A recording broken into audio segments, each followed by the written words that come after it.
بسم اللہ الرحمن الرحیم۔ السلام علیکم محترم ناظرین۔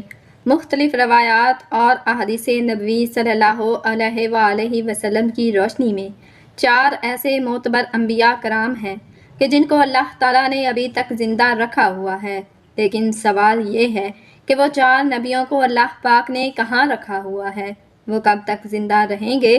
ناظرین، پہلے نبی جن کو اللہ پاک نے موت نہیں دی اور جن کے ہمیشہ زندہ رہنے کا ذکر اللہ پاک نے خود قرآن پاک میں کیا ہے، وہ حضرت عیسیٰ علیہ السلام ہیں۔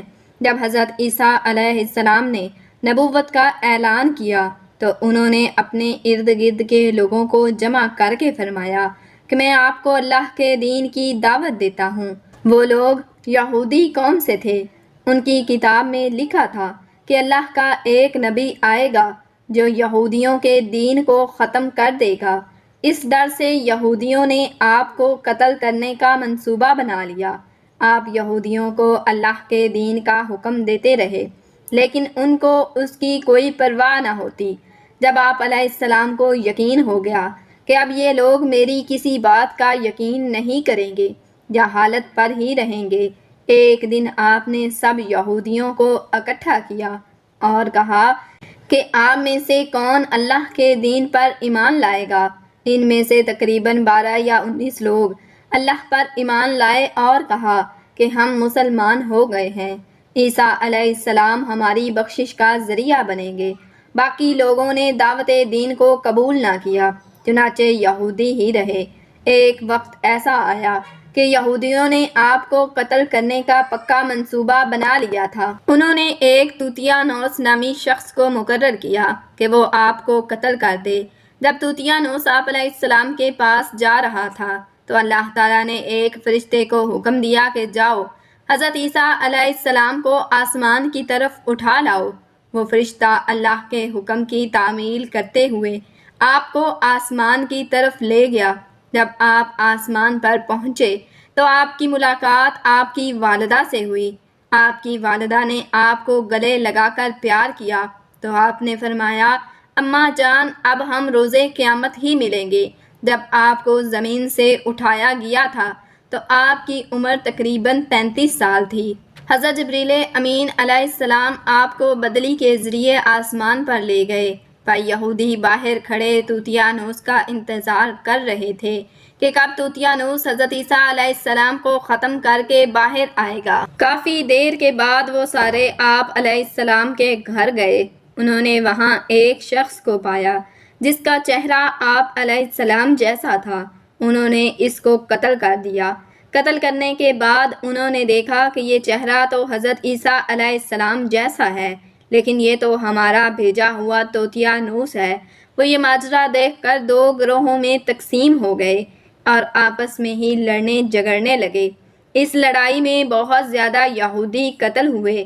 اللہ پاک سورۃ النساء کی آیت نمبر 157 تا 158 میں اس واقعہ کو یوں بیان فرماتا ہے، اور ان کے اس کہنے یعنی فخریہ دعویٰ کی وجہ سے بھی ہم نے اللہ کے رسول مریم کے بیٹے عیسیٰ مسیح کو قتل کر ڈالا ہے، حالانکہ انہوں نے نہ تو ان کو قتل کیا اور نہ انہیں سولی چڑھایا، مگر ہوا یہ کہ ان کے لیے کسی کو عیسیٰ علیہ السلام کا ہم شکل بنا دیا گیا، اور بے شک جو لوگ ان کے بارے میں اختلاف کر رہے ہیں وہ یقیناً اس قتل کے حوالے سے شک میں پڑے ہوئے ہیں۔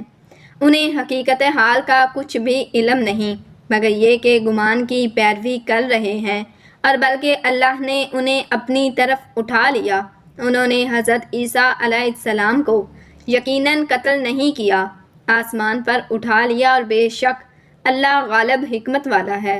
حدیث نبوی صلی اللہ علیہ وسلم ہے کہ حضرت عیسیٰ علیہ السلام قیامت سے پہلے زمین پر آئیں گے اور سنت نبوی صلی اللہ علیہ وسلم کے مطابق زندگی بسر کریں گے۔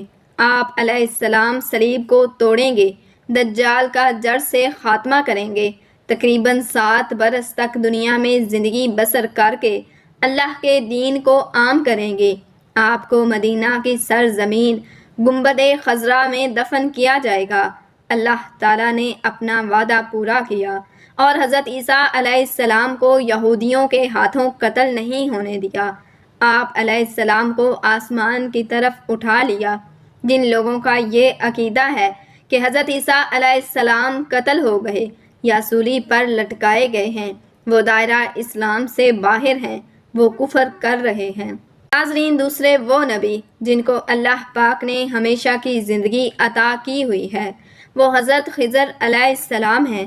حضرت خضر علیہ السلام اس وقت دنیا میں تشریف لائیں گے جب دجال جاہلیت پھیلانے کے لیے نمودار ہوگا۔ حضرت خضر علیہ السلام ان لوگوں کو اللہ کے دین کا حکم دیں گے۔ ایک روایت میں ہے کہ حضرت محمد صلی اللہ علیہ وآلہ وسلم اپنے صحابہ اکرام کو حضرت خضر علیہ السلام کا قصہ سنا رہے تھے کہ آپ نے فرمایا کہ حضرت خضر علیہ السلام کا باپ ایک بادشاہ تھا جو حضرت خضر علیہ السلام کو اپنی بادشاہت نوازنا چاہتا تھا، لیکن حضرت خضر علیہ السلام کو دنیا کی بادشاہت پسند نہ آئی تو اس نے اپنے والد کی سلطنت کا جانشین بننے سے انکار کر دیا اور اپنے والد گرامی سے ناراض ہو کر جنگل میں جا کر رہنے لگا جہاں ان کو کوئی بھی ڈھونڈ نہ سکا۔ آپ کا گزر ایک آب حیات چشمے سے ہوا۔ اس چشمے سے پانی پی کر آپ تا حیات زندہ رہنے میں کامیاب ہو گئے۔ آپ کے تا حیات زندہ رہنے کا ذکر کافی روایات میں ملتا ہے۔ حضرت انس بن مالک رضی اللہ تعالی عنہ نے ایک روایت میں آپ کا ذکر اس طرح کیا ہے کہ جب اللہ کے نبی اکرم صلی اللہ علیہ وسلم کا وصال ہوا تو ایک بزرگ سارے مجمع سے ہوتا ہوا آپ صلی اللہ علیہ وسلم کی میت کے پاس آ کر رک گیا۔ اس نے کچھ پڑھا اور واپس چل بسا۔ اس کے جانے کے بعد وہاں موجود صحابہ کرام نے پوچھا کہ یہ کون شخص ہے؟ اس شخص کے بارے میں کوئی علم رکھتا ہے؟ حضرت علی کرم اللہ وجہ الکریم بولے، جی ہاں، یہ حضرت خضر علیہ السلام ہیں۔ حضرت خضر علیہ السلام اللہ کے حکم سے مصیبت زدہ لوگوں کی رہنمائی کرتے ہیں۔ آپ علیہ السلام لوگوں سے صلاح کر کے ان کو اللہ کے حکم کے مطابق زندگی بسر کرنے کا حکم دیتے ہیں۔ ایک روایت میں ہے کہ حضرت خضر کی کنیت ابو العباس بلیلہ بن ملکان اور اس کے آباء و اجداد کا نام یاد رکھے گا تو اس کو مرتے وقت کلمہ نصیب ہوگا۔ حضرت عیسیٰ علیہ السلام اور حضرت خضر علیہ السلام کے بعد تیسرے زندہ نبی حضرت الیاس علیہ السلام کا ذکر آتا ہے۔ آپ کا ذکر قرآن پاک میں 2 جگہوں پر موجود ہے۔ تفسیر مرحلی میں مرکوز ہے کہ حضرت الیاس علیہ السلام کو ایک نورانی گھوڑے پر بٹھا کر آسمان کی طرف لے جایا گیا تھا۔ حضرت انس بن مالک رضی اللہ تعالی عنہ سے مروی ہے کہ میرا اور حضور صلی اللہ علیہ وآلہ وسلم کا گزر ایک پہاڑی سے ہوا۔ وہاں سے گزرتے ہوئے ہمیں ایک آواز سنائی دی، اے اللہ، مجھے بھی حضرت محمد صلی اللہ علیہ وآلہ وسلم کا امتی بنا دے۔ یہ آواز سنتے ہی اللہ کے نبی نے مجھے فرمایا، اے انس بن مالک رضی اللہ تعالی عنہ، اس آواز کا پتہ لگاؤ، یہ کون ہے؟ حضرت انس رضی اللہ تعالی عنہ فرماتے ہیں کہ میں جب اس پہاڑی کے اندر گیا تو کیا دیکھتا ہوں، ایک سفید پوش بزرگ اللہ کی عبادت میں مشغول تھا۔ جب اس نے مجھے دیکھا اور کہا، اے بندے، آپ حضرت محمد صلی اللہ علیہ وسلم کے صحابی ہیں؟ حضرت انس بن مالک نے ہاں میں جواب دیا۔ انہوں نے کہا کہ میرا سلام محمد کو پہنچا دو اور محمد صلی اللہ علیہ وسلم سے عرض کرنا کہ حضرت الیاس علیہ السلام آپ کو ملنا چاہتے ہیں۔ میں نے واپس آ کر حضرت الیاس علیہ السلام کا پیغام آپ کو دیا تو آپ صلی اللہ علیہ وسلم مجھے ساتھ لے کر وہاں چلے گئے۔ حضرت الیاس علیہ السلام کے پاس پہنچے تو میں پیچھے ہٹ گیا۔ حضرت محمد صلی اللہ علیہ وآلہ وسلم اور حضرت الیاس علیہ السلام کافی دیر تک آپس میں بات چیت کرتے رہے۔ اللہ کی طرف سے آسمان سے کھانا نازل ہوا تو حضرت محمد صلی اللہ علیہ وسلم نے مجھے بھی پاس بلا لیا۔ ہم تینوں نے مل کر کھانا کھایا۔ جب کھانا ختم ہوا تو میں نے دیکھا ایک سفید پرندہ آسمان سے نیچے کی طرف آ رہا ہے۔ وہ حضرت الیاس علیہ السلام کے پاس آیا تو حضرت الیاس علیہ السلام اس پر سوار ہو کر آسمان کی طرف چلے گئے۔ روایتوں سے معلوم ہوتا ہے کہ اس نکاح کے پیغام سے پہلے ہی حضور صلی اللہ علیہ وسلم کو اللہ کی طرف سے کچھ اشارے مل گئے تھے کہ حضرت فاطمہ الزہرا کی شادی علی سے کرا دو۔ تو جب حضرت ابو بکر صدیق رضی اللہ تعالی عنہ اور حضرت عمر جیسے لوگ رشتہ لے کر پہنچے تو آپ صلی اللہ علیہ وسلم نے جواب دیا، اے ابو بکر، میں اس بارے میں اپنی بیٹی سے مشورہ لینا چاہتا ہوں، اس لیے آپ لوگ تھوڑی دیر انتظار کریں۔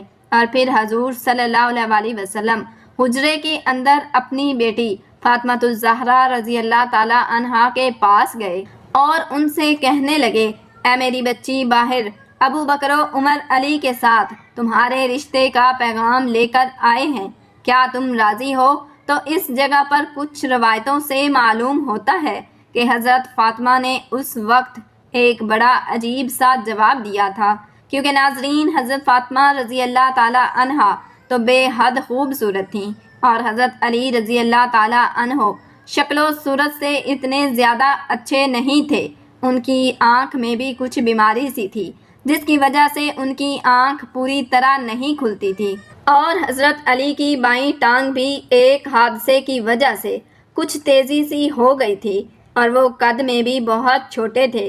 اگرچہ حضرت علی رضی اللہ تعالی عنہ نے حضور صلی اللہ علیہ وسلم کا ہر موقع پر ساتھ دیا تھا اور اسلام کی خاطر انہوں نے ایسی قربانیاں دیں کہ جنہیں بیان کرنا مشکل ہے، اس بات کا اعتراف سبھی صحابہ کرام کرتے تھے، اور حضرت فاطمہ الزہرا رضی اللہ تعالی عنہا بھی اس چیز سے اچھی طرح واقف تھیں اور وہ حضرت علی کی بہت زیادہ عزت کرتی تھیں۔ لیکن جب ان کے ساتھ شادی کی بات آئی اور حضور صلی اللہ علیہ وآلہ وسلم نے پوچھا، اے میری بچی فاطمہ، کیا تم علی کے ساتھ شادی کرنے کو تیار ہو؟ تو حضرت فاطمہ نے جواب دیا، کیا ایک ایسا انسان کہ جس کی آنکھ میں بیماری ہو وہ میری ہی قسمت میں لکھا تھا؟ تو حضرت فاطمہ رضی اللہ تعالی عنہا کا ایسا جواب سن کر حضور صلی اللہ علیہ وآلہ وسلم مایوس ہو گئے اور اٹھ کر باہر کی طرف جانے لگے۔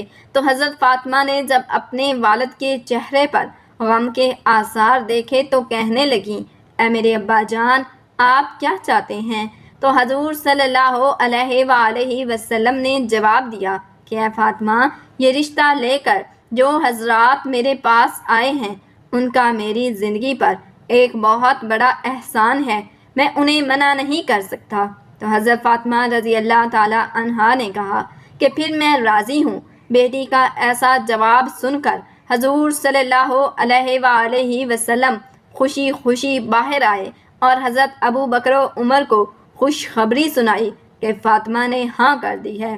تو یہ دونوں حضرات جلدی سے باہر نکلے اور جا کر حضرت علی کرم اللہ وجہ الکریم سے کہا کہ تمہارے رشتے کے لیے ہاں ہو گئی ہے، اس لیے اب تم جلدی سے کچھ پیسوں کا انتظام کرو۔ لیکن حضرت علی رضی اللہ تعالی عنہ کے پاس تو پیسے وغیرہ تھے نہیں، تو وہ کہنے لگے کہ میرے پاس تو کوئی انتظام نہیں ہے۔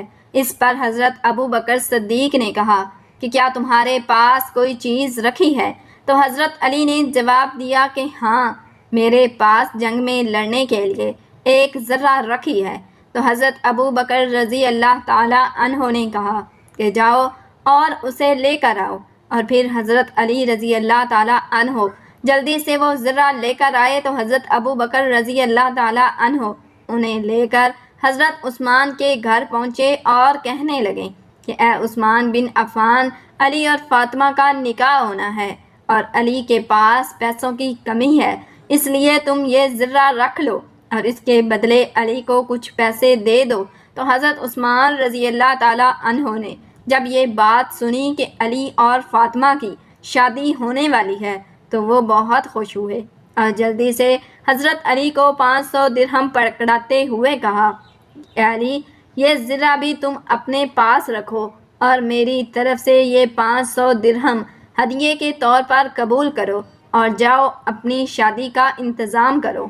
حضرت علی رضی اللہ تعالی عنہ نے وہ پیسے لا کر حضور صلی اللہ علیہ وآلہ وسلم کو دے دیے، اور پھر آپ صلی اللہ علیہ وسلم نے انہی پیسوں سے حضرت فاطمہ کے لیے جہیز کا کچھ سامان منگوایا کہ جس میں ایک تانبے کا لوٹا تھا اور مٹی کے کچھ برتن، بچھانے کا ایک بستر اور کھجور کے 2 تکیے تھے، اور پھر حضرت فاطمہ اور حضرت علی کا نکاح کر دیا گیا۔ آگے چل کر ان دونوں حضرات سے جو اولادیں پیدا ہوئیں انہیں آج ہم نوجوانان جنت کے نام سے یاد کرتے ہیں۔ اس پورے اہل بیت گھرانے کی فضیلتوں میں ہزاروں حدیثیں مروی ہیں کہ حضور صلی اللہ علیہ وآلہ وسلم نے حضرت فاطمہ الزہرا رضی اللہ تعالیٰ عنہا کے بارے میں فرمایا کہ میری بچی فاطمہ میرے جگر کا ٹکڑا ہے، جس نے میری بچی کو رلایا اس نے مجھے رلایا، اور جس نے میری بچی کو خوش کیا اس نے مجھے خوش کیا۔ اور ایک اور حدیث میں ہے کہ حضور صلی اللہ علیہ وآلہ وسلم نے فرمایا کہ میری بیٹی کا نام فاطمہ اس وجہ سے رکھا گیا کیونکہ اللہ نے اسے جہنم سے بچا لیا ہے، اور جو بھی میری بچی فاطمہ سے محبت کرے گا اللہ اسے بھی جہنم سے بچا لے گا۔ حضرت علی رضی اللہ تعالیٰ عنہ سے حضور صلی اللہ علیہ وآلہ وسلم فرمایا کرتے تھے کہ اے علی، تو میرا بھائی ہے، جنت میں تیرا گھر میرے گھر کے سامنے ہوگا۔ حضرت فاطمہ رضی اللہ تعالیٰ عنہا سے نکاح کے کچھ سالوں بعد حضرت علی رضی اللہ تعالیٰ عنہا نے چاہا کہ وہ ابو جہل کی بیٹی سے بھی نکاح کر لیں، لیکن حضور صلی اللہ علیہ وآلہ وسلم کو جیسے ہی اس بات کی خبر ہوئی تو حضرت علی کو سختی سے منع فرما دیا کہ میں کسی حال میں بھی علی کو اجازت نہیں دیتا کہ میری بیٹی فاطمہ کی موجودگی میں وہ کسی اور لڑکی سے شادی کریں، کیونکہ میری بچی فاطمہ میرے جگر کا ٹکڑا ہے، اور جس نے اسے تکلیف دی اس نے مجھے تکلیف دی، اور جس نے اسے خوش کیا اس نے مجھے خوش کیا۔ اسی لیے حضرت علی کرم اللہ وجہ الکریم نے ساری زندگی حضرت فاطمہ رضی اللہ تعالیٰ عنہا کی موجودگی میں کسی اور لڑکی سے شادی نہ کی۔ ناظرین، کچھ علماء نے لکھا ہے کہ حضرت خضر علیہ السلام اور حضرت الیاس علیہ السلام ہر سال رمضان المبارک میں بیت المقدس میں تشریف لاتے ہیں اور روزے رکھتے ہیں، حج کے موقع پر حج ادا کرتے ہوئے دکھائی دیتے ہیں۔ یہ دونوں نبی علیہ السلام بر اور بحر میں مصیب زدہ لوگوں کی مدد کرتے ہیں۔ چوتھے نبی جو ابھی تک زندہ ہیں وہ حضرت ادریس علیہ السلام ہیں، جن کے بارے میں زندہ ہونے کی روایت ملتی ہے۔ قرآن مجید کی سورہ مریم کی آیت نمبر 56 تا 57 میں آپ کا ذکر اس طرح ملتا ہے کہ وہ ایک نیک پرہیزگار انسان اور نبی تھے کہ اللہ تعالیٰ نے حضرت ادریس علیہ السلام کو جنت سے اٹھا لیا تھا۔ شب معراج کے موقع پر چوتھے آسمان پر حضرت محمد صلی اللہ علیہ وآلہ وسلم اور حضرت ادریس کی ملاقات ہوئی۔ حضرت ادریس علیہ السلام کا چھٹے آسمان پر ہونے کا بھی ذکر ملتا ہے۔ حضرت ادریس علیہ السلام زمین کی سیر و سیاحت کے ساتھ ساتھ اللہ کے ذکر میں مشغول رہتے تھے۔ حضرت ابن عباس رضی اللہ تعالیٰ عنہ نے فرمایا کہ حضرت ادریس علیہ السلام ایک درزی کا کام کرتے تھے۔ آپ کپڑوں کی سلائی کیا کرتے تھے اور اللہ کا ذکر بلند کرتے جاتے تھے۔ جب شام ہوتی تو آپ کی نیکیاں بے تحاشا ہو جاتی تھیں۔ زمین پر رکھنے والے انسانوں سے سب سے زیادہ نیکیاں آپ کی اللہ کے ہاں شمار ہوتی تھیں۔ آپ کو زندہ آسمان کی طرف اٹھا لیا گیا تھا، پر آپ نے موت کے فرشتے سے کہا کہ مجھے موت کا مزہ چکھنا ہے۔ آپ کے کہنے پر موت کے فرشتے نے آپ کی جان نکال لی اور پھر اللہ کے حکم سے آپ کو زندہ کر دیا گیا۔ آپ نے فرشتوں سے درخواست کی کہ میں دوزخ کو دیکھنا چاہتا ہوں، پھر آپ کو دوزخ میں لے جایا گیا۔ پھر آپ نے جنت کی سیر کرنے کا کہا، آپ کے کہنے پر آپ کو جنت میں داخل کیا گیا۔ جنت دیکھنے کے بعد آپ نے فیصلہ کیا کہ میں یہاں ہی رہنا پسند کروں گا۔ فرشتے نے آپ کو کہا کہ آپ اپنے مقام کی طرف جاؤ۔ اسی وقت اللہ تعالیٰ کی طرف سے فرشتے کو یہ حکم ملا کہ حضرت ادریس علیہ السلام کو یہاں ہی رہنے دیا جائے۔ اللہ تعالیٰ ہمیں نیکوکاروں میں شامل فرمائے اور ہمارا خاتمہ بالخیر فرمائے، آمین ثم آمین۔ ناظرین، کمنٹ باکس میں اللہ تعالیٰ کے 99 ناموں میں سے ایک نام ضرور ٹائپ کیجیے گا۔ جزاکم اللہ خیراً۔